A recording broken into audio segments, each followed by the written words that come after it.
大家好，我係3A 班嘅黃俊霖。今次影片嘅主題係香港交通工具。今次我要介紹嘅係專線小巴。專線小巴車頂係綠色，如果車身冇廣告嘅話，主要係黃色，大部分都有19個座位。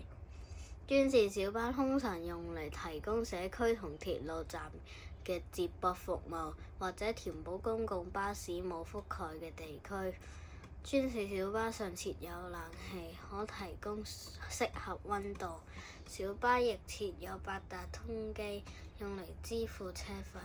除咗呢啲，小巴上亦有錢箱，我哋可以現金入落錢箱支付車費，不過就冇得找續。此外，專線小巴上面有安裝車速顯示器，當車速超過每小時80公里，就會響起提醒司機減速。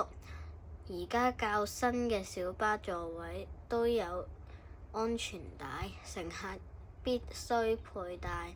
小巴不設企位，行車期間乘客唔可以企。專線小巴有固定路線同埋車站，乘客只可以喺車站上落。另外，車上喺嚴禁吸煙同飲食。